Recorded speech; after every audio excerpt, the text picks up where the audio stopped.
ट्रेलरला सगळ्यांची मतं खोडून निघाली की हा बायोपिक नाही आहे, कारण त्याच्यामध्ये आपल्याला एक लव्ह स्टोरी दिसायला लागली.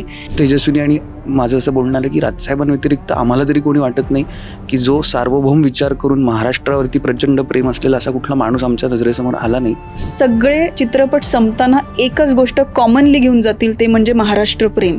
तू म्हणालीस की राजसाहेब का, तर मी म्हणेल राजसाहेब का नाही. तर मायाटी काय म्हणतात, ती एक लाईफ टाईम चेरिश करीन अशी एक मुमेंट मला मिळाली. सो एवढ्यात तरी माझं इथे दुकान चांगलं चालू आहे, तर त्यामुळे आत्ता सध्या तरी चित्रपटसृष्टी सांभाळते. बाकी पुढे बघूयात. आणि आगे जाके अगर तेजस्विनी राजनीति में गई तो हम उसका मन से प्रचार करेंगे. हाय हॅलो नमस्कार, मी सोनम. स्वागत आहे तुमचं वेद मराठी मनाच्या यूट्यूब चॅनलमध्ये. एक नंबर हा चित्रपट प्रेक्षकांच्या भेटीला आला आहे आणि माझ्यासोबत संपूर्ण टीम बसली आहे. खूप खूप स्वागत आहे तुमचं पुण्यात. मला सगळ्यात आधी प्रश्न असा होता की एक नंबर सारखा चित्रपट येतोय आणि त्याचं तुम्ही इतक्या लेट पुण्यातनं का प्रमोशन सुरू करताय? म्हणजे पिक्चर येऊन गेला आणि तुम्ही पुण्यात का इतके लेट आलात? आम्हाला तुम्ही लवकर हवे होते थोडे. तर काय म्हणजे नेमकं कारण होतं त्याच्या मागे? नाही, आमच्या काही स्ट्रॅटेजीज ठरल्या होत्या चित्रपटाला घेऊन आणि लेट आलो अशातला भाग नाही आहे. चित्रपट जेव्हा चित्रपटगृहामध्ये आहे तेव्हा लोकांपर्यंत पोहोचणं सुद्धा खूप गरजेचं वाटतं मला. आणि आता तर इनफॅक्ट जास्त बरं वाटतंय आम्ही उशिरा आलो, कारण चित्रपटाने जरा उशिरा पिकअप घेतला. सगळे नवरात्रीत आणि दसऱ्यामध्ये बिझी होते आणि आता ते कुठेतरी मोकळे झालेत आणि आता चित्रपटगृहामध्ये कालपासूनच, म्हणजे काल रविवार होता आणि काल आम्हाला खूप उदंड प्रतिसाद मिळाला. याचा आम्हाला खूप आनंद आहे. आजपासून सुद्धा खूप ठिकाणी शोज फुल होताना दिसत आहेत. तर त्यामुळे मला असं वाटतं योग्य वेळेला आम्ही आलो आहे आणि आता पुणेकरांनी काय चित्रपटगृहामध्ये जाऊन त्याला दाद द्यावी अशी आमची अपेक्षा आहे. सो पुणेकर हे कायम चोखंदळ प्रेक्षक म्हणून ओळखले जातात आणि कालचा जो रिस्पॉन्स बघितला आम्ही नॉर्मल पब्लिकचा, तो इतका छान होता आणि आम्हाला इतकं सार्थकी लागल्यासारखं वाटलं काल. खरंच खूप मनापासून आम्हाला आनंद झाला. काल आम्ही 2-3 शोजला गेलो आणि 2-3 शोजच्या नॉर्मल पब्लिकबरोबर आम्ही त्यांच्याबरोबर गप्पा मारल्या आणि त्यांचे बाईट्स आम्हाला मिळाले. तर खूप आवर्जून आणि खूप मनापासून माणसं बोलतात चित्रपटाविषयी. हे कमाल. एकंदरीत चित्रपट रिलीज होऊन गेला आहे, पण चित्रपटाचा जेव्हा ट्रेलर टीजर आला तेव्हा कथा आणि या सगळ्या गोष्टींची खूप जोरदार चर्चा झाली. मी असं ऐकलंय की लिखाण तू आणि धैर्यने केलंय. तर हा विषय कसा सुचला? आणि बघितलं तसं तर राजसाहेबांवरतीच चित्रपट आहे असं आधी वाटत होतं, पण नंतर काहीतरी वेगळं सरप्राईज आम्हाला दिलं. तर हा विषय कसा निवडला आणि राजसाहेबच का? म्हणजे ह्याचं उत्तर धैर्य देईल मी. राजसाहेबच का याचं मी सांगू शकते. हा चित्रपट खूप लोकांना आधी असं वाटलं बायोपिक आहे. त्याच्यानंतर मी टीजर जेव्हा आला तेव्हा वाटलं बायोपिक आहे. ट्रेलरला सगळ्यांची मतं खोडून निघाली की हा बायोपिक नाही आहे, कारण त्याच्यामध्ये आपल्याला एक लव्ह स्टोरी दिसायला लागली, एक आयटम नंबर आपल्याला दिसायला लागलं. त्याच्यामध्ये आणखी बऱ्याच गोष्टी ट्रेलरमध्ये आम्ही आउट करण्याचा प्रयत्न केला. आणि हा चित्रपट जेव्हा प्रेक्षक जेव्हा येतील सिनेमागृहात आणि बघतील तेव्हा कदाचित येताना कुठले तरी वेगवेगळे परसेप्शन्स घेऊन माणसं येतील. की काही जण येतील राजसाहेबांच्या प्रेमापोटी, काही जण येतील ह्यांचे फॅन्स म्हणून येतील, काही जण माझ्यासाठी येतील, काही जण राजेश मापुसकरांसाठी येतील, काही जण मराठी सिनेसृष्टीचे फॅन्स म्हणून येतील. पण सगळे चित्रपट संपताना एकच गोष्ट कॉमनली घेऊन जातील, ते म्हणजे महाराष्ट्र प्रेम. माझं लोकांना सांगणं एवढंच आहे की ह्या चित्रपटामध्ये तुम्ही कोणी असा, तुम्ही राजसाहेब फॉलोवर्स असा, तुम्ही राजसाहेब नॉन फॉलोवर्स असा, तुम्ही सिनेसृष्टीचे फॅन्स असा, तुम्ही हा चित्रपट बघणं, जर का तुम्ही मराठी आहात, जर का तुम्हाला महाराष्ट्रामध्ये राहण्याचा अभिमान वाटत असेल आणि कुठेतरी असं वाटत असेल की आपण महाराष्ट्र म्हणून कुठे कमी पडतो किंवा मराठी म्हणून कुठे कमी पडतो, असे का प्रश्न तुम्हाला तुमच्या मनाशी उपस्थित होत असतील किंवा तुम्हाला असं वाटत असेल, प्रश्न पडत असतील, तर हा सिनेमा तुम्ही बघणं गरजेचं आहे. कारण हा सिनेमा संपताना तुम्ही फक्त आणि फक्त महाराष्ट्रीयन असल्याचा अभिमान आणि प्रेम घेऊन जाता. मी माझी काही भावंड आहेत जी राजकारणात आहेत, म्हणजे ते कार्यकर्त्याच्या भूमिकेत असतात नेहमी, आणि त्यांची मी बरीच वर्ष हेळसांड पाहिली आहे. आणि मी जेव्हाही माझ्या भावंडांना भेटायचो, दोघं तिघं जण आहेत, जे वेगवेगळ्या पक्षाचे झेंडे घेतलेली मुलं आहेत. तर मी जेव्हा कालांतराने त्यांना टप्प्याटप्प्याने जेव्हा जेव्हा जसं जसं भेटलो, तर मला त्यांच्याबद्दल खूप काळजी वाटायला लागली की अरे हे काहीतरी माझी भावंडं आहेत, त्याच्यामुळे की हे नक्की त्यांना कुठली प्रेरणाच नाही आहे किंवा त्यांची जी विचारधारा आहे ती खूप वरवरची आहे, त्याला काही थॉट प्रोसेसच नाही आहे. तर त्याच्यावरती काहीतरी भाष्य केलं पाहिजे, हा माझ्या डोक्यात बराच काळ एक विचार होता. मग ते मी काहीतरी रेखाटायला सुरुवात केली आणि मग एक आयडियल विचारधारा कुठली असली पाहिजे राजकारणाशी रिलेटेड. मग तेजस्विनी आणि माझं असं बोलणं आलं की राजसाहेबांव्यतिरिक्त आम्हाला तरी कोणी वाटत नाही की जो सार्वभौम विचार करून महाराष्ट्रावरती प्रचंड प्रेम असलेला असा कुठला माणूस आमच्या नजरेसमोर आला नाही की इतक्या स्ट्रॉंगली ते महाराष्ट्रासाठी स्टँड घेतात आणि त्यांची विचारधारा जी आम्हालाही पटते. म्हणजे काय म्हणतात त्याला, आम्ही कार्यकर्ते नाही होत, आम्ही एक सर्वसामान्य माणूस आहोत आणि आम्हाला ती जी प्रेरणा मिळते त्यांच्या विचारातून की अरे हां हे बरोबर म्हणतात, की हे जे कुठले मुद्दे म्हणतात ते मला कनेक्ट होत आहेत, की असं खरंच झालं पाहिजे. त्याच्यामुळे मग ती प्रेरणा आली की त्या एका कार्यकर्त्याचा एक प्रवास आहे की तो कार्यकर्ता आधी कसा दिशाहीन आहे, मग त्याला एक दिशा मिळते राजसाहेबांच्या थॉट्सच्या स्वरूपी आणि मग पुढे घडत जाणारं कथानक, असा तो प्रवास होता. म्हणूनच तू म्हणालीस की राजसाहेब का, तर मी म्हणेल राजसाहेब का नाही. नाही मराठीवरती किंवा महाराष्ट्रावरती ह्यांच्यापेक्षा जास्त प्रेम करणारा नेताच नाही आहे. आणि मग कोणाला घेऊन करणार होतो आम्ही हा सिनेमा. आणि फिक्शियस कॅरेक्टर घेऊन चालत नाही. म्हणजे स्पेसिफिकली जेव्हा तुम्हाला काही गोष्टी मांडायच्याच असतात, काही गोष्टी महाराष्ट्राच्या दाखवाव्याच लागतात, की तुम्हाला महाराष्ट्राविषयी अभिमान वाटण्यासारख्या इतक्या गोष्टी या चित्रपटामध्ये आहेत. म्हणजे आम्ही इतक्या गोष्टी, खूप छोट्या छोट्या गोष्टी आम्ही चॉकलेटच्या रॅपरमध्ये गुंडाळतो ना, तसं आम्ही गुंडाळून लोकांपर्यंत दिलेलं आहे. की काही कडू गोष्टी आहेत पण त्या चॉकलेटच्या रॅपरमध्ये गुंडाळून आम्ही लोकांपर्यंत पोहोचवल्या किंवा पोहोचवण्याचा प्रयत्न केला. आणि एंटरटेनमेंट आणि काय म्हणूयात आपण त्याला, शिक्षण, एज्युकेशन, या दोन्हीचा ब्लेंड आणि कॉम्बिनेशन हे एक नंबर आहे. एक नंबर आहे, खरंच चित्रपट एक नंबर आहे. परत धैर्यकडे जाते. भूमिका कमाल झाली आहे. भूमिकेसाठी काय विशेष तयारी केली? आणि जसं की तू बोलला की तुम्ही कार्यकर्ते नाही आहात, तुम्ही सामान्य माणूस आहात. आणि हाच सामान्य माणूस जेव्हा जे तू सेलिब्रिटी आहे अर्थातच, पण आम्ही एक व्हिडिओ बघितला तुझा जेव्हा साहेब गाडी चालवत होते आणि तू बाजूला बसला होता, तर तो तुझा अनुभव कसा होता? ते खूप प्रासंगिक होतं खरं तर. आम्ही एका प्रीमियरला ऑलरेडी एका ठिकाणी होतो आणि तिथून आम्हाला एका ठिकाणी पोचायचं होतं आणि आम्हाला लवकर पोहोचायचं होतं. त्याच्यामुळे राजसाहेबांनी आमची ती धावपळ बघितली की आमचं काय चालू आहे. त्याच्यात पाऊस आला तर साहेबांनी बोलून घेतलं की तुम्ही माझ्यासोबत या. मागे सायली पण बसली होती, पुढे मी बसलो होतो, की तुम्ही माझ्यासोबत याल तर लवकर पोचाल.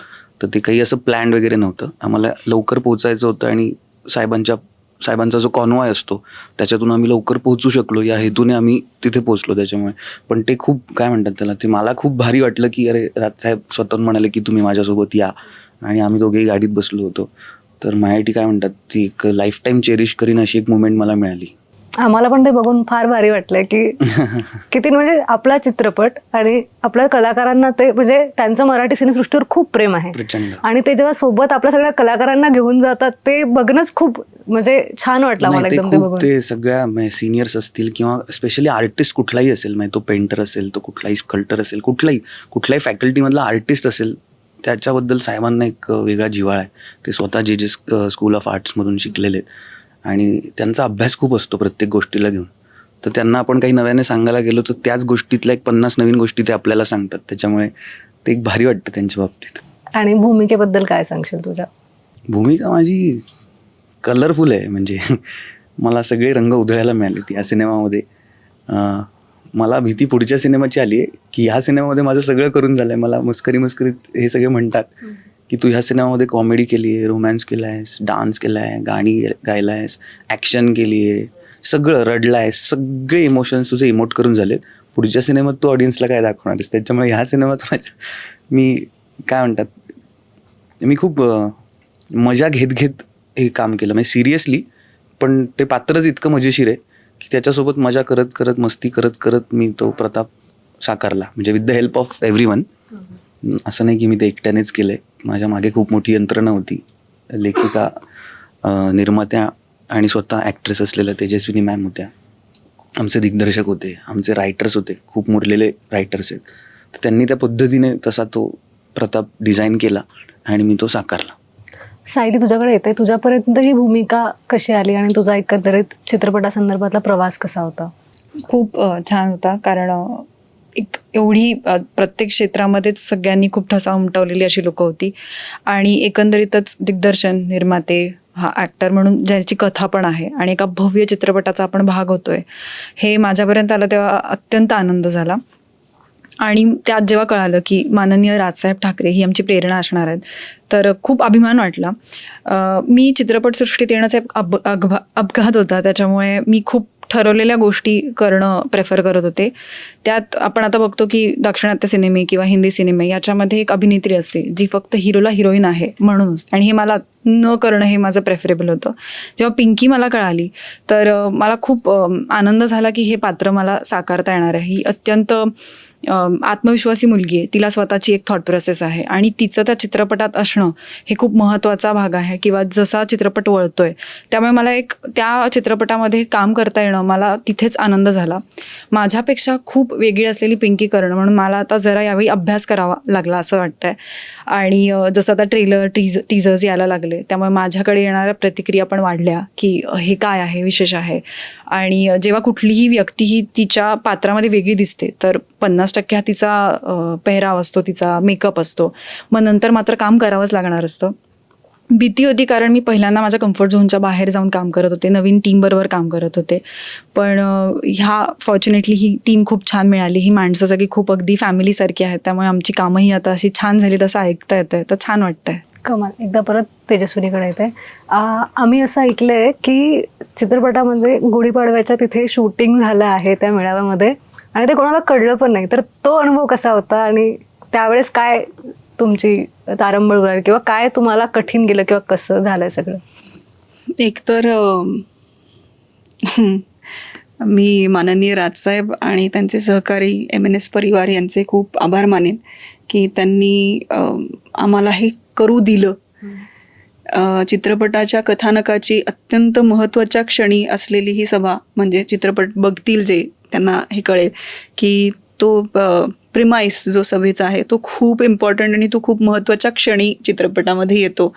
आणि कोणालाही डिस्टर्ब न करता आम्हाला ही सभा शूट करायची होती. म्हणजे ना राजसाहेबांना डिस्टर्ब करायचं होतं ना प्रेक्षक, कारण ते त्यांना ऐकायला येतात सगळे, आणि आम्हाला कुठल्याही पद्धतीने त्यांची अडचण होईल असं काहीही करायचं नव्हतं. त्यामुळे आमचे 12 कॅमेरे त्या अख्ख्या सभेमध्ये होते वेगवेगळ्या ठिकाणी. फक्त धैर्य नाही तर अनेक बाकी इतर कलाकारसुद्धा सभेमध्ये असणार होते ज्यांच्याबरोबर वेगवेगळे कॅमेरे डिवाईड झाले होते. त्या व्यतिरिक्त साहेबांना कव्हर करणारा एक वेगळा कॅमेरा होता. आणि म्हणजे चॅलेंजच हे होतं की कसं, आम्हालाच माहिती नव्हतं आम्ही हे कसं, कारण आमच्याकडे लिमिटेड, म्हणजे साहेब सभा सुरू झाल्यापासनं आमच्याकडे 1.5 तास होता फक्त.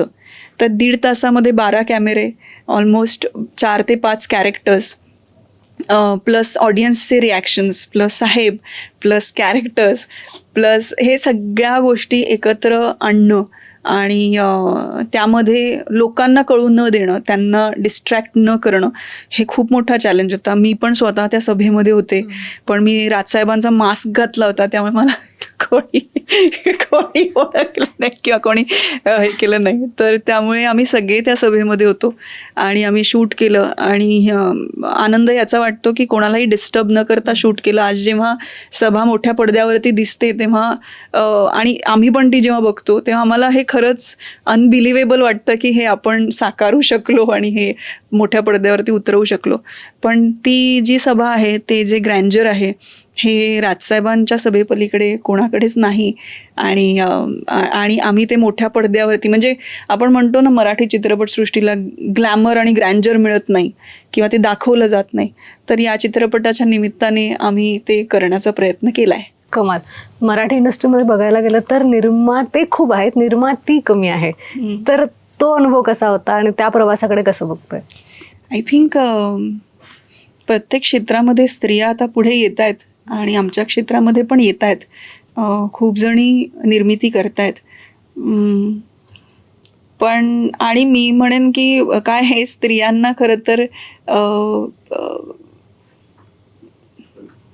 काय म्हणूयात आपण त्याला, मॅनेजमेंट ही फार पूर्वीपासूनच जमते.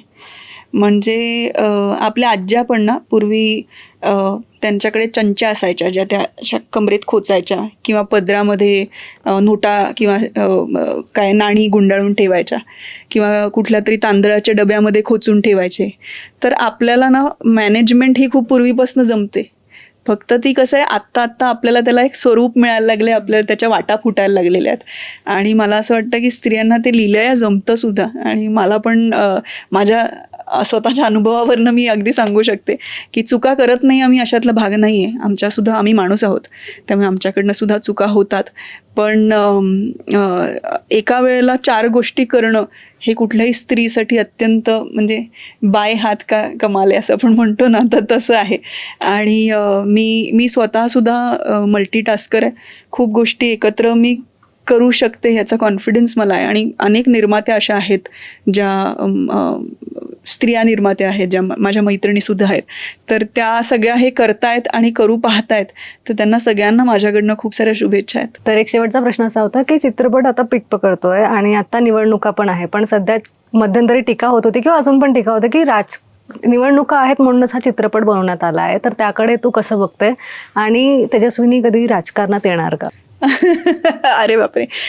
पहिल्या प्रश्नाचं आधी उत्तर देते की आम्ही हा चित्रपट मागच्या जानेवारीमध्ये लिहायला घेतला होता, साधारण 29-30 जानेवारीच्या आसपास. आमचं ह्याचं शूटिंग सुरू झालं या मार्चमध्ये. महिला दिनाच्या दिवशीच आम्ही हा चित्रपट, म्हणजे जे गाणं पण आहे चित्रपटांमध्ये एक नंबर टायटल सॉन्ग महिला दिनाचंच गाणं आहे, तर ते आम्ही शूटसुद्धा त्याच दिवशी सुरू केलं 8 मार्चला. आणि 8 मार्चलाच ठरलं होतं ऑक्टोबरमध्ये रिलीज करायचा किंवा सप्टेंबर-ऑक्टोबरच्या आसपास रिलीज करायचा. तोपर्यंत तर एवढं नक्की माहिती असेल प्रेक्षकांना सुद्धा किंवा लोकांना सुद्धा की निवडणुका जाहीर झालेल्या नव्हत्या. तर आम्ही कुठल्याही अजेंडाने हा सिनेमा आणलेला नाही आहे. पण मी आत्ता हे डेफिनेटली म्हणेन की जर का हा चित्रपट बघून लोकांना महाराष्ट्राविषयी किंवा महाराष्ट्राला म्हणजे आपल्या पिढीने, जी कुठली आपली पिढी आहे त्या पिढीने जर का हा चित्रपट बघितला आणि कुठल्या आणि कशा प्रकारच्या नेतृत्वाची आपल्याला महाराष्ट्राला गरज आहे हे जर का लोकांनी बघितलं आणि त्याच्यातनं काही बोध घेतला, तर मग मी म्हणेन की म्हणजे कमालच आहे ना. म्हणजे सार्थकीच लागलं ना आपल्याला जे करायचं आहे आपल्याला. आणि मला असं वाटतं, मी तर हे अगदी इन द फेस कायम सांगत आले, मी ह्याच्या आधी सुद्धा अनेक वेळेला सांगितलेलं आहे की मी ठामपणे भक्कमपणे राजसाहेबांच्या पाठीशी उभी आहे. कमाल. आणि शेवटचा प्रश्न राहिला ना. अरे बापरे. नाही, मी अजून पॉलिटिक्समध्ये यायचा काही विचार केलेला नाही आहे, म्हणजे एवढ्यात तरी नाही. आणि कारण मला असं वाटतं की पॉलिटिक्स हे क्षेत्रसुद्धा खूप डिमांडिंग आहे आणि चित्रपटसृष्टी हे क्षेत्रसुद्धा खूप डिमांडिंग आहे. तर 2 डिमांडिंग क्षेत्रांमध्ये मी एकत्र असू शकत नाही. मग एकतर इथलं पॅकअप करून इथे जायला लागेल नाही तर असं काहीतरी करायला लागेल. सो एवढ्यात तरी माझं इथे दुकान चांगलं चालू आहे, तर त्यामुळे आत्ता सध्या तरी चित्रपटसृष्टी सांभाळते, बाकी पुढे बघूयात. आणि आगे जाके अगर तेजस्विनी राजनीति में गई तो हम उसका मन से प्रचार करेंगे. कमाल. चला, खूप खूप धन्यवाद वेद मराठी सोबत संवाद साधण्यासाठी. खूप धन्यवाद.